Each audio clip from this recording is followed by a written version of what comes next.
Hey guys, welcome back to my channel. So आज के इस वीडियो में हम डिस्कस करेंगे जून 22 का जो आपका एग्ज़ाम आया था उसका हम देखेंगे। एग्ज़ाम एनालिसिस हम करेंगे। हम देखेंगे किस टाइप के क्वेश्चन एग्ज़ाम्स में आ रहे हैं।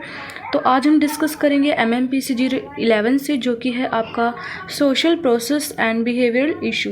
ठीक है, और इससे पहले मैं जितने भी आपके सेकंड सेम के सब्जेक्ट हैं उनको मैं डिस्कस कर चुकी हूँ। ओके, तो आज हम डिस्कस करते हैं MMPC 011 को, देन उसके बाद डिस्कस करेंगे MMPC 012 को। ठीक है, तो ये देखिए, ये है आपका क्वेश्चन पेपर और उसके बाद ये है आपका फर्स्ट क्वेश्चन, जो कि है briefly discuss the society environment organisation interface and how do social process play an important role and sources of human behaviour. तो ये क्वेश्चन आपको मिलेगा चैप्टर नंबर 1 से और पेज नंबर 13 पे और 15 पे। ओके, देन उसके बाद है आपका नेक्स्ट क्वेश्चन, जो कि है what are the determinants of personality, discuss any two theories of personality and their implication in organisation.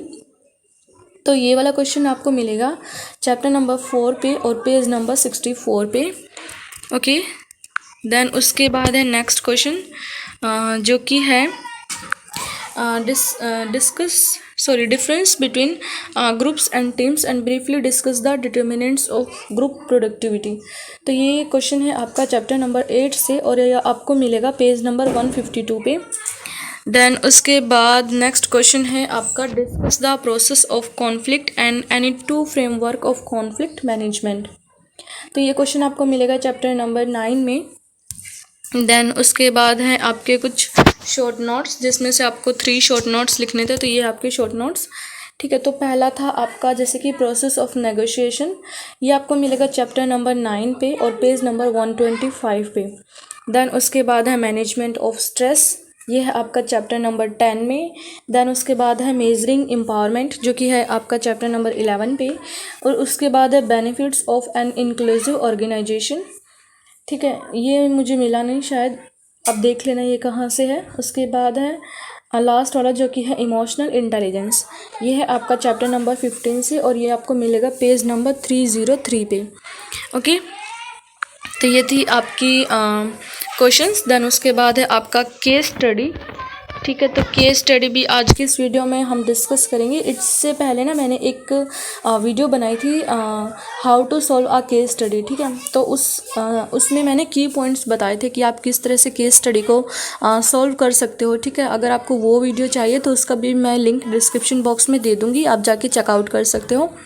But उस वीडियो में ना मैंने केस स्टडी डिस्कस नहीं किया था, तो इस वीडियो में मैं केस स्टडी भी डिस्कस करूँगी ताकि आप लोगों की और अच्छे से हेल्प हो जाए। ओके, तो देखिए, ये हम स्टार्ट करते हैं। ठीक है, तो ये हमारी केस स्टडी। तो इसमें क्या है, देखो पहले हम पढ़ते हैं। इसमें Salon Fertilisation is a urea manufacturing heavy unit a capacity of 500 tons per day. ठीक है, तो इसमें क्या था, इस केस स्टडी में साइलॉन फर्टिलाइजर नाम की एक यूरिया मैन्युफैक्चरिंग होती है, जिसमें उसका कैपेसिटी होता है 500 टन्स प्रोड्यूस करना पर डे। ठीक है, मतलब वो 500 टन्स प्रोड्यूस करती है हर दिन का। ओके, देन उसके बाद क्या है, the total work force of the plant is around 2000। ठीक है, इसमें क्या होता है, इसमें जो टोटल वर्क फोर्स मतलब इसमें टोटल वर्क फोर्स कितने थे, वहाँ पे 2000। ठीक है, देन उसके बाद क्या हुआ, being a self-contained plant, it is has to own workshop in around to take care of regular maintained work and the workforce function in the 2 shift as day under a shift interchange for each shift who is in the cadre of AEE। ठीक है, तो इसमें क्या था, उनका अपना एक workforce था जहाँ पे सारा काम वाम होता था, और जो वर्कफोर्स था ना उसमें 2 शिफ्ट में काम होता था। मतलब कि एक मॉर्निंग शिफ्ट होगी चलती थी और एक जैसे इवनिंग शिफ्ट में काम चलता था। और ठीक है, तो ये हो गया। देन उसके बाद यहाँ से देखिए, the workers have been group into 2 groups, relay A and relay B. ठीक है, उसमें क्या था कि जो वर्कर्स थे ना उनको 2 ग्रुप में बांटा गया था। एक था रिले ए ग्रुप एंड दूसरा था relay B group. Okay, and this shift routine changes once a week and Sunday being the weekly holiday and beside the 2 shift and there are the group of people under a senior AE attending in general shift hours. ठीक है। तो जो shift routine था वो change होता था week में एक बार, ठीक है। और जो संडे था ना उसको छुट्टी होती थी, मतलब किसका कौन सा शिफ्ट होगा वो वीकली डिसाइड होता था। ओके। और एक और ग्रुप था, ठीक है, ग्रुप ऑफ मेंबर था जो सीनियर मेंबर थे, जो कि ऐसे होता है ना जैसे हायरार्की होती है मैनेजमेंट में, जो हायरार्की की तरह काम करते हैं वैसे, है ना, मैनेजमेंट की तरह वैसे। तो अपर लेवल के मैनेजमेंट मेंबर भी थे जो कि जनरल शिफ्ट टास्क के अटेंड करते थे। और रिले 1 में टोटल मेंबर कितने थे, ठीक है। रिले 1 में अभी देखिए नेक्स्ट हम पढ़ते हैं। तो यहाँ पे देखिए the relay a consisting of the 18 workers in place under the charges of mister Muthu, ठीक है। तो इसमें क्या था, जो रिले ए थे ना उसमें टोटल वर्कर्स थे वो थे 18, ठीक है। और वो किसके अंडर में काम करते थे, मिस्टर मुथू के अंदर में काम करते थे। तो अभी हम देखते हैं मिस्टर मुथू कौन था।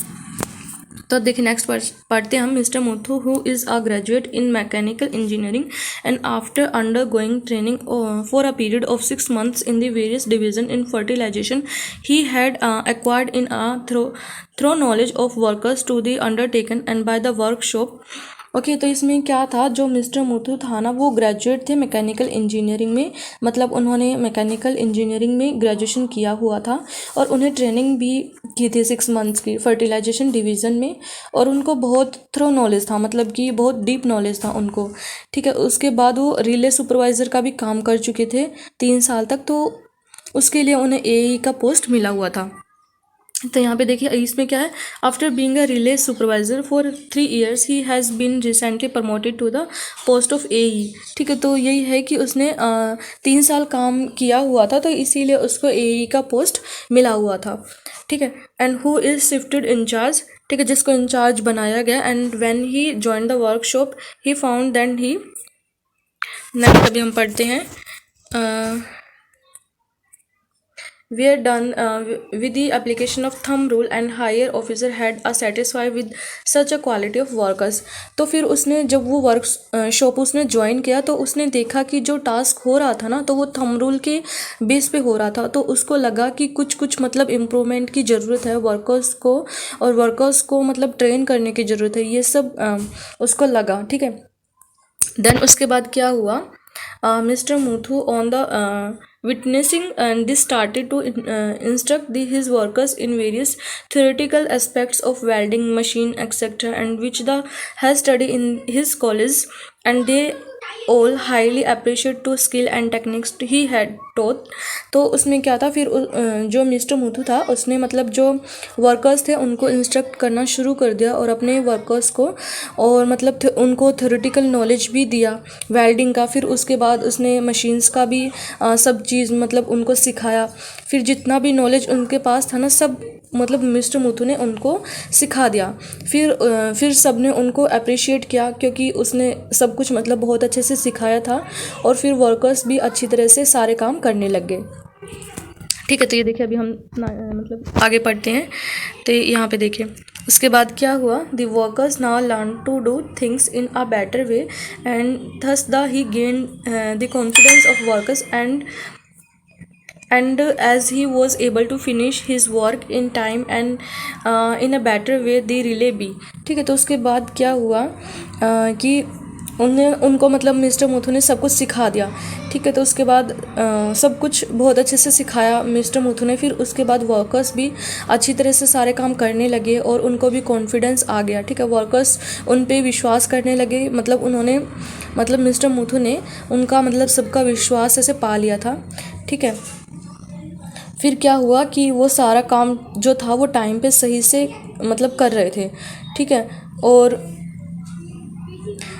ठीक है नेक्स्ट अभी देखिए हम क्या देखते हैं कि relay B more workers were allotted in his group and how few workers in this group started to a grumble and one of the foreman come and told mister Muthu and that the other relay workers to do have much workers load, ठीक है।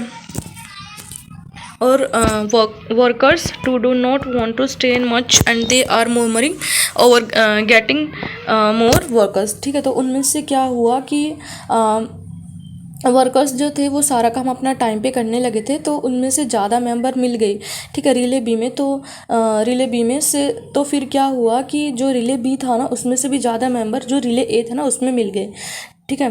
फिर क्या हुआ कि कुछ कुछ जो workers थे ना वो ग्रुप में ना ग्रम्बल करने लग गए कि ये तो ऐसे मतलब बहुत वर्कलोड बनाता है, हम लोगों को ज़्यादा काम करना पड़ता है, ठीक है, रैदर देन जो रिले बी है ना उससे, और हमारे ऊपर जो है मतलब इतना प्रेशर डालता है, बर्डन बनाता है, जिससे रिले बी पे तो इतना काम नहीं होता, ना ही उस पर इतना बर्डन होता है।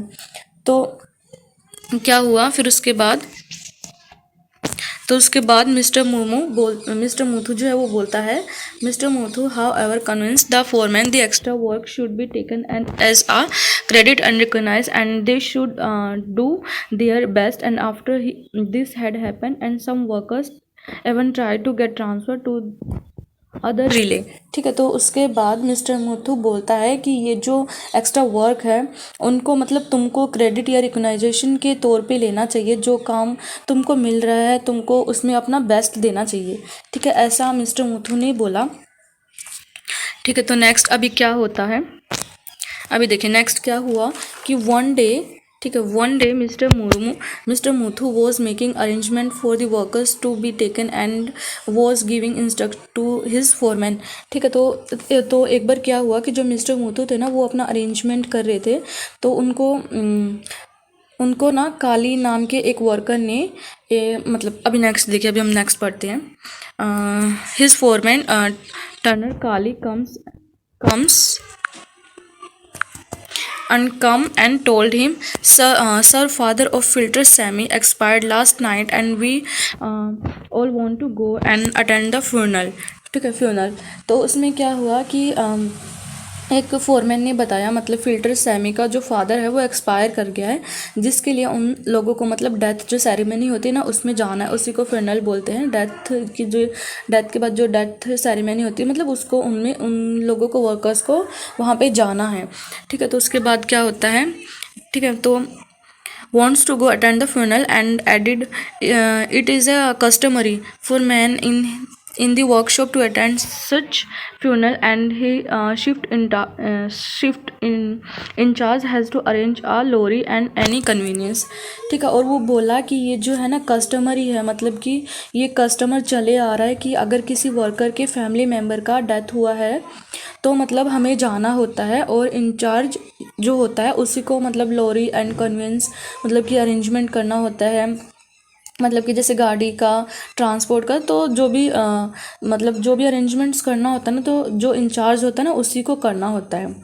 ठीक है, तो उसके बाद क्या हुआ, उसके बाद यहाँ से देखिए, तो since mister Muthu join the company and this was first such incident occurring and as he had to finish some urgent work other and had he told the workers Kali you all need not to go the funeral and I can however permit a few of you as representative of relay A and to go and offer consolidance to Sammy family।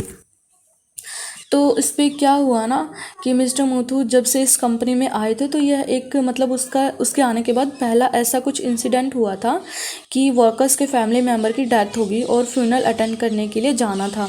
तो वो बोला कि हमें तो अभी कुछ workers जो work orders हैं वो कंप्लीट करने हैं, तो तुम लोग खुद से ही चले जाओ और सभी लोगों को जाने की ज़रूरत नहीं है, और हम ना कुछ लोगों का ही मतलब कुछ लोगों को ही परमिशन देंगे जो कि फ्यूनरल अटेंड करने जाएंगे। ठीक है, ऐसा मिस्टर मुथू ने बोला।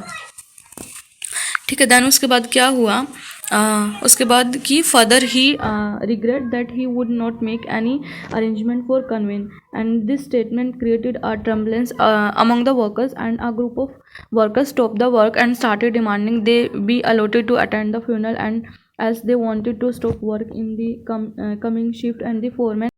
हाँ, तो फिर क्या हुआ ना, तो उसने मिस्टर मुथू ने बोला कि मतलब हम ना कुछ लोगों को ही परमिशन देंगे, तो जिसको हम परमिशन देंगे ना वो जाके अटेंड करके आ जाओ, और फिर वो बोले कि हम ना आने जाने का भी कुछ अरेंजमेंट नहीं कर पाएंगे, तो वो भी तुम लोगों को मतलब खुद से करना पड़ेगा।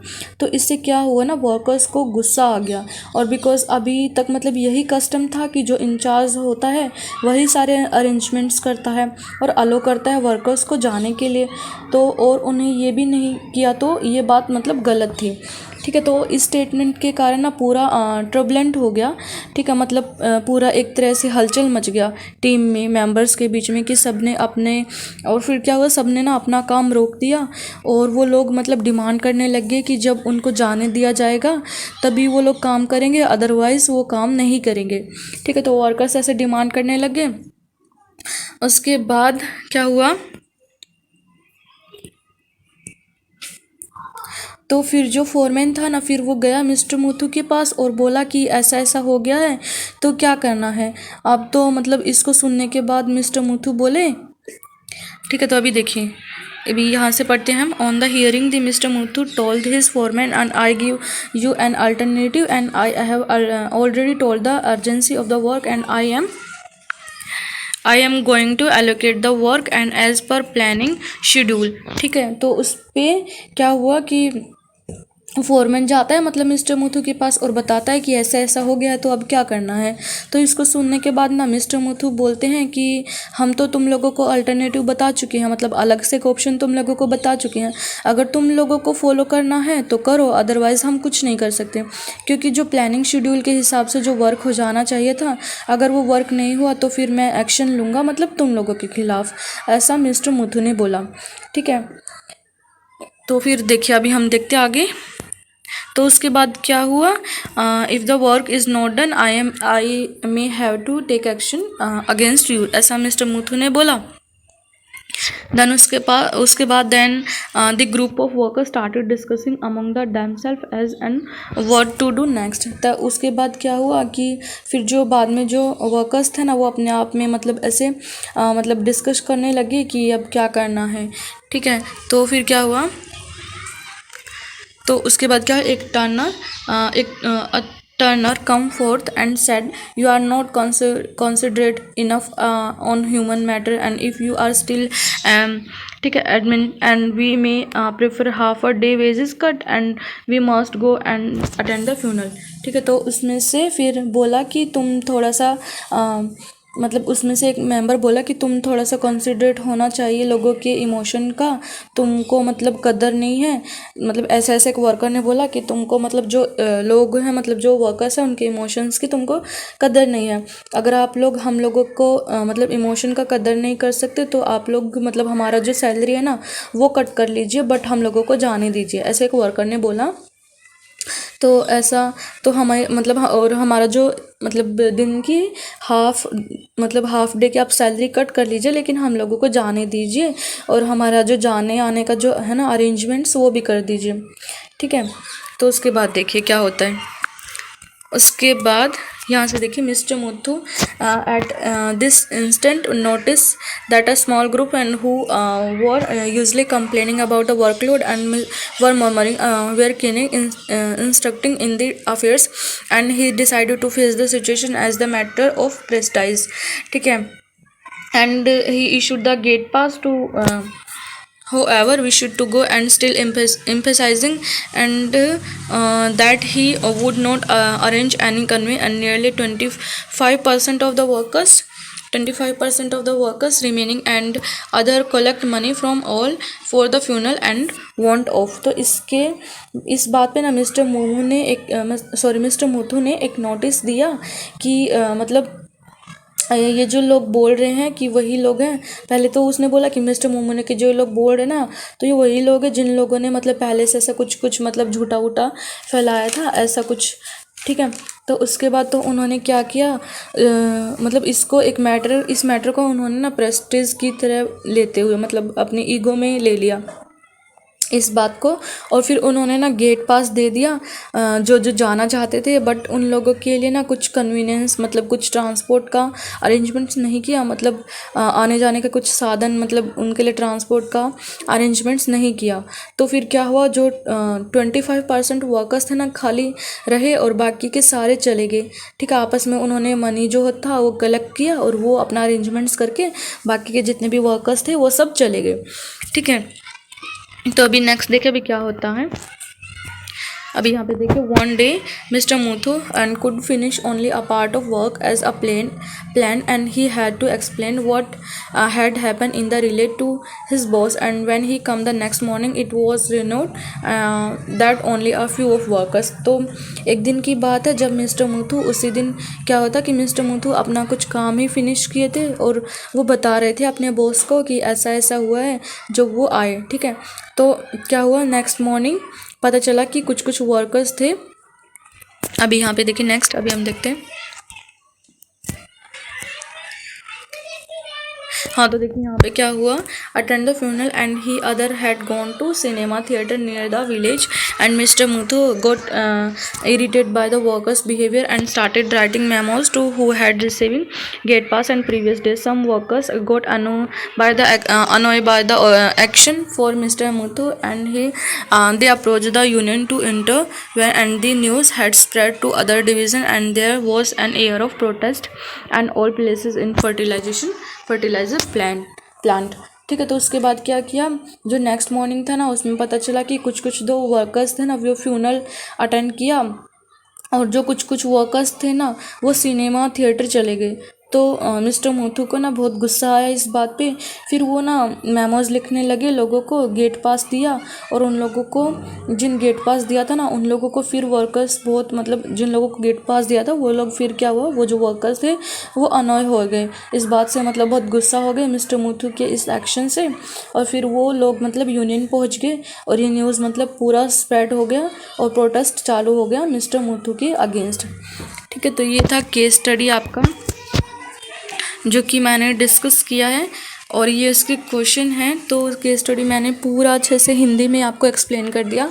तो इतना एक्सप्लेन करने के बाद ये जो क्वेश्चन है ये तो आप सोल्व कर ही पाओगे। क्वेश्चन पहला देखना, what is your view of the action taken by the mister Muthu. ठीक है, जो मिस्टर मुथु ने मतलब जो एक्शन लिया, ठीक है, ये सब आपको मतलब केस स्टडी के बाद आप इसको अच्छे से लिख पाओगे। उसके बाद सेकंड क्वेश्चन है, what are the weakness and strong point as you consider for mister Muthu as a manager. ठीक है, जो मिस्टर मुथु था उसका कुछ वीकनेस और जो स्ट्रॉन्ग पॉइंट्स थे वो आपको लिखना है। देन उसके बाद है, how would you have tackle the situation if you are mister Muthu. मतलब अगर आप मिस्टर मुथु होते तो आप इस सिचुएशन में कैसे टैकल करते, कैसे इसको सॉल्व करते मतलब। तो देखिए ये जो है पूरा केस स्टडी मैंने इसको अच्छे से मतलब हिंदी में आपको बता दिया है।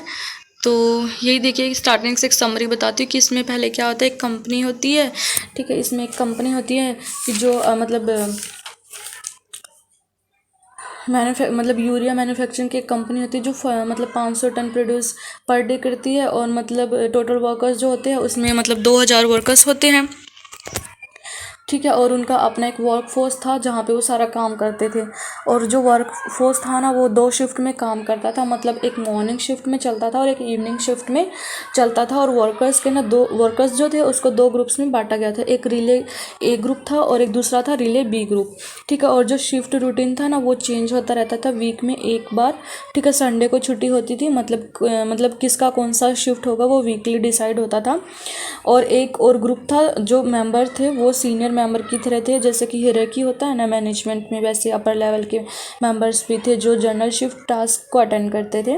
और रिले 1 में ना टोटल मेंबर कितने थे, 18, और वो मतलब किसके अंडर में काम करते थे, वो मिस्टर मुथु के अंडर में काम करते थे। और मिस्टर मुथु जो थे वो ग्रेजुएट थे मैकेनिकल इंजीनियरिंग में, मतलब उन्होंने मैकेनिकल इंजीनियरिंग में ग्रेजुएशन किया हुआ था, और उन्हें ट्रेनिंग भी थी 6 मंथ्स की, मतलब फर्टिलाइजेशन डिवीज़न में उन्होंने ट्रेनिंग भी ली थी, और उनको बहुत मतलब थोरो नॉलेज था इस चीज़ का, मतलब बहुत डीप नॉलेज था। और उसके बाद वो रिले सुपरवाइज़र का भी काम कर चुके थे 3 साल के लिए, तो मतलब इसी के लिए उन्हें एई का पोस्ट मिला हुआ था। फिर उन्होंने जब वर्कर्स मतलब ये वर्कफोर्स जब उन्होंने ज्वाइन किया, फिर उन्होंने ये जो वर्कफोर्स है ज्वाइन किया, तो उन्होंने देखा कि जो टास्क हो रहा है ना वो थंब रूल के बेस पे हो रहा है। तो फिर उनको लगा कि कुछ मतलब इम्प्रूवमेंट करने की ज़रूरत है, वर्कर्स को मतलब ट्रेन करने की ज़रूरत है।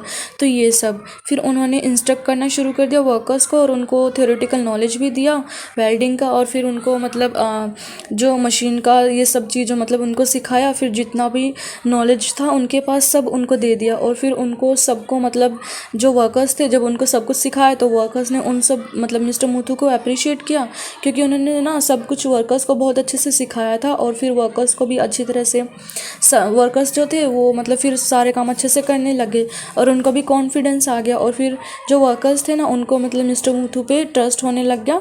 मतलब मिस्टर मुथु ने उनका ट्रस्ट जो था वो पा लिया था। फिर क्या हुआ, वो सारा काम मतलब जो थे वो टाइम पे सारा काम करते थे और फिर उसके बाद ज़्यादा मेंबर्स जो थे ना रिले बी के, तो वो भी मतलब रिले ए में आ गए और कुछ कुछ वर्कर्स ग्रुप्स में। उसके बाद क्या हुआ, जो कुछ जो मेंबर्स थे ना वो ग्रुप में ग्रम्बल करने लग गए कि ये तो मतलब ऐसे बहुत सारे वर्कर्स पे लोड बनाता है, हम लोगों से ज़्यादा काम करवाता है तो रैदर देन रिले बी के, और हमारे ऊपर तो इतना ज़्यादा बर्डन बना दिया जाता है कि जिससे रिले जो बी होता है ना उस पर तो इतना ज़्यादा बर्डन होता नहीं है। तो मिस्टर मुथु मतलब इस बात पे बोला कि ये जो एक्स्ट्रा वर्क है ना उसको तुम लोग अपने क्रेडिट या रिकॉग्नाइजेशन के तौर पे लेना चाहिए जो कि तुमको मिल रहा है, और तुमको ना उसमें जो काम तुमको मिल रहा है उसमें तुम लोगों को अपना बेस्ट देना चाहिए, ऐसा मिस्टर मुथु ने बोला। ठीक है, तो फिर एक बार क्या हुआ, मिस्टर मुथु मतलब अरेंजमेंट्स कर रहे थे तो उनको एक कालिंग नाम के एक वर्कर्स ने, एक फॉरमैन ने बताया कि जो फिल्टर सैमी का जो फादर है वो एक्सपायर कर गया है। ठीक है, जिसके लिए उनको मतलब फ्यूनल मतलब कि जो डेथ सेरेमनी होती है ना उसमें जाना है, और बोला कि ये जो कस्टमरी है मतलब ये कस्टम ना पहले से चला आ रहा है कि अगर किसी वर्कर के फैमिली मेम्बर का डेथ हो जाता है तो उनको जाना होता है, और जो इंचार्ज होता है ना उसी को लोरी और कन्वीनेंस मतलब कि जो ट्रांसपोर्ट वगैरह का होता है ना ये सारा अरेंजमेंट्स गाड़ी वाड़ी का उसी को करना होता है। तो क्या हुआ कि मिस्टर मुथु जब ये कंपनी में आए थे तो ये पहला ऐसा कुछ मतलब इंसिडेंट हुआ था कि वर्कर्स के फैमिली मेम्बर की डेथ हुई और फ्यूनरल अटेंड करने के लिए जाना था। तो मिस्टर मुथु जो थे, ठीक है, जो मिस्टर मुथु थे तो वो बोले कि हमें ना अभी कुछ वर्क जो ऑर्डर है वो सब कंप्लीट करना है, तो तुम लोग ना खुद से ही चले जाओ और सभी लोगों को जाने की ज़रूरत नहीं है, जो हम मतलब कुछ लोगों को परमिशन देंगे तो वो जाके अटेंड करके आ जाना। तो फिर ना क्या हुआ, फिर उन्होंने बोला कि हम जाने आने का भी मतलब कुछ अरेंजमेंट्स नहीं कर पाएंगे, तो तुम लोगों को ना खुद से अरेंजमेंट करना पड़ेगा। और इससे क्या हुआ ना, जो वर्कर्स थे ना उनको गुस्सा आ गया, बिकॉज अभी तक यही कस्टम था कि जो मतलब इंचार्ज है वही सारे अरेंजमेंट करता आया है और वही मतलब अलो करेगा वर्कर्स को जाने के लिए भी, और उनसे ये तो उन्होंने मिस्टर मुथु ने तो ये नहीं किया, तो उनको ना ये बहुत गलत लगा और इसी स्टेटमेंट के कारण ना पूरा मतलब जो टीम था ना उसमें मतलब हलचल मच गई, और मेंबर्स के बीच में ना मेंबर्स जो थे उन्होंने बीच में अपना सारा काम रोक दिया और वो ना डिमांड करने लग गए कि जब मतलब उनको जाने दिया जाएगा तभी वो लोग काम करेंगे, अदरवाइज़ वो सारा काम नहीं करेंगे मतलब। ठीक है, फिर उसके बाद क्या, फिर जो फोरमैन था ना फिर वो गया मिस्टर मुथु के पास और वो बोला कि ऐसा ऐसा मतलब ऐसा ऐसा हो गया है तो अभी क्या करना है। इसे सुनने के बाद मिस्टर मुथु बोले कि हमने तो तुम लोगों को मतलब एक अल्टरनेटिव दिया था, मतलब एक ऑप्शन दिया था, अगर तुम लोगों को फॉलो करना है तो करो, अदरवाइज़ हम कुछ नहीं कर सकते।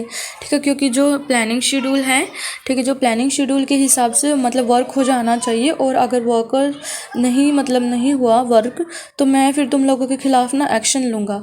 तो फिर उसने बाद में ग्रुप मेंबर्स फिर से डिस्कस करने लगे।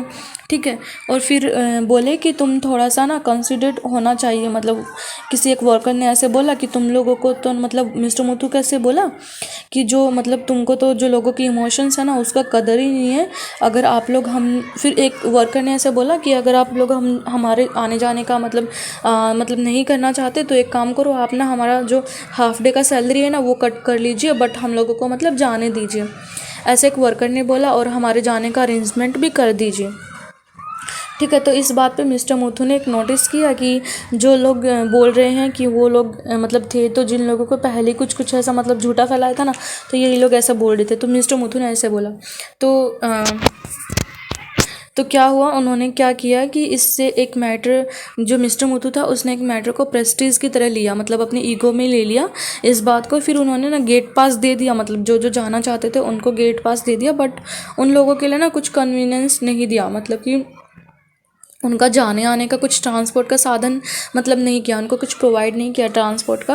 तो बाद में क्या हुआ कि जो मतलब उसमें 25% जो लोग थे ना खाली वही उसमें वर्कशॉप में रहे और बाकी के सारे चले गए, आपस में जो मनी उन्होंने कलेक्ट किया और उसको कलेक्ट करके वो चले गए। ठीक है, तो उसके बाद क्या हुआ, तो एक दिन की बात है, मिस्टर मुथु उसी दिन क्या हुआ, मिस्टर मुथु अपना कुछ काम ही फिनिश कर रहे थे और वो बता रहे थे कि उनको मतलब अपने बॉस को बता रहे थे कि ऐसा ऐसा हुआ है।